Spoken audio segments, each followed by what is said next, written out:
नमस्कार, मैं हूं अमिता पंकज और आप देख रहे हैं राजसत्ता एक्सप्रेस। और राजसत्ता एक्सप्रेस के पॉलिटिकल मैटर में आज बात करने जा रहे हैं हमारे पड़ोसी मुल्क बांग्लादेश से जुड़ी एक बड़ी खबर के बारे में। ऐसी खबर आ रही है कि बांग्लादेश में जो है वो चुनाव होने वाले हैं और बांग्लादेश चुनावों में अवामी लीग की भागीदारी पर जो है वो संशय है, क्योंकि जैसे कि आपको पता है कि जिस तरह से वहां पर जो है वो इमरजेंसी हुई थी और जिस तरह से शेख हसीना को बांग्लादेश छोड़कर भारत की शरण लेनी पड़ी थी। अब ऐसे में जो है कहा गया था कि जब वहां पर माहौल जो है वो शांत हो जाएगा और जनता में जिस तरह से गुस्सा था, आक्रोश था, वो थोड़ा कम होगा, तो उसके बाद में जो है नॉर्मल तरीके से लोकतंत्र को बहाल करने के लिए वहां पर चुनाव करवाए जाएंगे। अब ऐसे में खबरें आ रही है कि वहां पर चुनाव जो है वो करवाए जाने के लिए जो है प्रोसेस जो है वो स्टार्ट हुआ है। अब ऐसे में बांग्लादेश में अवामी लीग के चुनावों में भागीदारी पर जो है वो संशय लगा हुआ है और चुनाव आयोग ने जो है स्पष्ट तौर पर कहा है कि अगर सरकार या न्यायपालिका उसके ऊपर प्रतिबंध नहीं लगाती है तो वो पार्टी जो है वो चुनावों में भाग ले सकती है। यानी कि चुनावों में भाग लेने से रोकने के लिए पार्टी के ऊपर जो है वो प्रतिबंध लगाया जाना जरूरी है। और बांग्लादेश के मुख्य चुनाव आयुक्त एएमएम नसरुद्दीन ने जो है हाल ही में एक महत्वपूर्ण बयान दिया है और ये बयान जो है उन्होंने तब दिया है जब इलेक्शन की तैयारियां वहां पर की जा रही हैं और उसकी मीटिंग में जो है उन्होंने पार्टिसिपेट किया था और उस दौरान जो है उन्होंने अपना ये स्टेटमेंट दिया और उन्होंने साफ तौर पर कहा कि ये जो है वो जरूरी है कि सरकार या न्यायपालिका जो है वो पार्टी के ऊपर प्रतिबंध लगाए और अगर पार्टी के ऊपर जो है किसी भी तरह का प्रतिबंध नहीं लगाया जाता तो पूर्व प्रधानमंत्री शेख हसीना की पार्टी अवामी लीग जो है वो आगामी चुनावों में भाग ले सकती है। और उनका ये बयान जो है उस समय सामने आया जब उन्होंने चटगांव में चुनाव अधिकारियों के साथ में बैठक की और चुनावी तैयारियों का जो है वो उन्होंने उन सारी चीजों के ऊपर चर्चा की और चुनाव आयोग के इस बयान ने जो है बांग्लादेश की राजनीति में एक नई बहस को जो है वो जन्म दे दिया है, जिससे पार्टी की भागीदारी को लेकर अनिश्चितता जो है वो बनी हुई है। अब ऐसे में क्या पार्टी जो है वहां पर पार्टिसिपेट कर पाएगी या नहीं कर पाएगी, ये सारी चीजें जो है वो उन्होंने स्पष्ट कर दी है और चुनाव आयोग ने साफ तौर पर कहा है कि उसके ऊपर किसी भी तरह का कोई बाहरी दबाव नहीं है। और एएमएस नसरुद्दीन जो है वो यानी कि मुख्य चुनाव आयुक्त है, उन्होंने इन सारी चीजों के ऊपर जो है वो अपना स्पष्टीकरण दिया है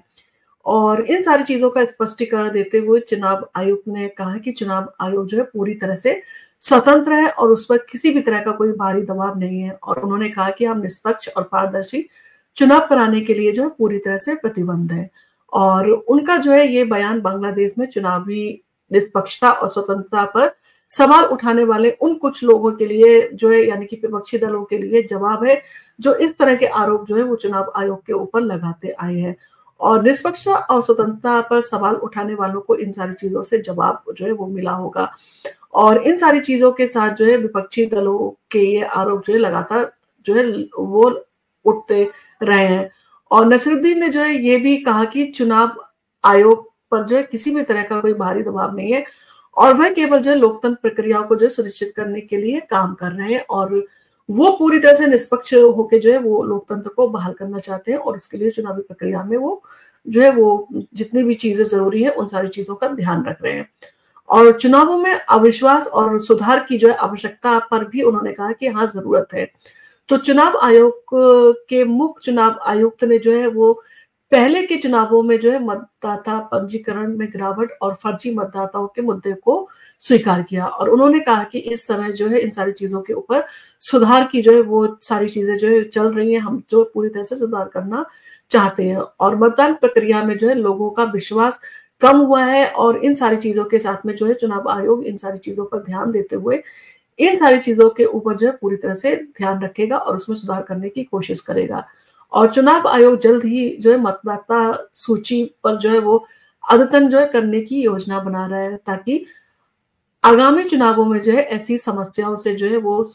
कहा जा सकता है कि ऐसी समस्याओं से निपटा जा सके। और नसीरुद्दीन ने जो है ये भी स्पष्ट किया कि चुनाव आयोग अगले 6 महीनों में मतदाता सूची के अद्यतन जो है वो कर लेगा और ये सुनिश्चित करेगा कि चुनाव पारदर्शी और निष्पक्ष हो। और उन्होंने बताया कि ये चुनाव जो है वो पिछले चुनावों की तरह से नहीं होंगे और ये जो है बदलाव तब आया जब अगस्त के बाद चुनावी मामलों पर जो है राष्ट्रीय सहमति जो है वो बनाने में महत्वपूर्ण प्रगति हुई है, यानी कि वहाँ पर अब ये सहमति इन सारी चीज़ों को लेकर बन रही है और राष्ट्रीय सहमति पर जो है वो कहा जा सकता है उस पर प्रगति हो रही है।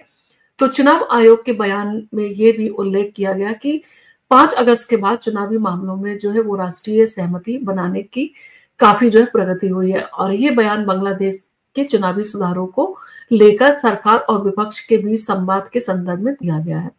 और चुनाव आयोग ने जो है ये आश्वासन दिया है कि अगले चुनावों में चुनावी प्रक्रिया पर जो है पूरी तरह से जो है उन सारी चीजों पर सुधार किया जाएगा और पूरी तरह से जो है उसको पारदर्शी रखा जाएगा। और इस सारी चीजों के साथ साथ बांग्लादेश में शेख हसीना की अवामी लीग जो है पार्टी है, सरकार के बीच जो है तनाव उसमें काफी लंबे समय से चल रहा है। हसीना की पार्टी और विपक्षी दलों के बीच में जो है राजनीतिक प्रतिद्वंद्विता का कोई अंत जो है वो नहीं नजर आ रहा है और उसके अलावा विपक्षी पार्टियों द्वारा आरोप लगाया जाता है कि सरकार चुनाव प्रक्रिया को नियंत्रित करती है और चुनावों में जो धोखाधड़ी के लिए जो है इन सारी चीजों को जिम्मेदार मानती है। हालांकि चुनाव आयोग ने जो है ये बयान दिया है कि कुछ सकारात्मक बदलाव की उम्मीद जो है वो जताई है और उन्होंने कहा है, आश्वासन भी दिया है कि इन सारी चीजों को लेकर सकारात्मक जो है सुधार भी किए जाएंगे। और इन सारी चीजों के साथ साथ ये सवाल जो है वो उठ रहा है कि क्या आगामी जो अवामी लीग है वो चुनावों में हिस्सा ले पाएगी या उसका चुनावों में हिस्सा लेना संभव नहीं है। तो मुख्य चुनाव आयुक्त ने यह भी स्पष्ट जो है वो किया है कि अगर सरकार या न्यायपालिका ने अवामी लीग के ऊपर चुनाव लड़ने पर कोई प्रतिबंध नहीं लगाया तो पार्टी चुनावों में भाग ले सकती है। हालांकि ये अभी भी जो है संदेश पद जो है वो लग रहा है और बांग्लादेश की सरकार का जो है वो न्यायपालिका और इन सारी चीजों को लेकर जो है वो कोई भी अभी तक जो है वो स्टेप नहीं लिया गया है और न्यायपालिका अवामी लीग के खिलाफ कोई प्रतिबंध लगाएगी, खासकर जब चुनावी माहौल पहले से ज्यादा तनावपूर्ण है। तो इन सारी चीजों के ऊपर अभी जो है काफी कहा जा सकता है कि विचार विमर्श करने की आवश्यकता है ताकि फिर से इस तरह के जो है वो माहौल गर्म ना हो और दंगे जो है भड़कने की संभावना इससे है। तो माहौल को जो है तनावपूर्ण रहने से बचाने के लिए इस तरह की चीजों पर सावधानी बरती जाएगी और इससे ये भी साफ है कि बांग्लादेश में आगामी चुनावों के लिए जो है एक बड़ी राजनीतिक लड़ाई का जो है वो सामना करना पड़ सकता है, जिसमें शेख हसीना की पार्टी अवामी लीग की भूमिका महत्वपूर्ण होगी और यदि पार्टी चुनावों में भाग लेती है तो इससे राजनीतिक समीकरण बदल सकते हैं और चुनावी परिणाम पर जो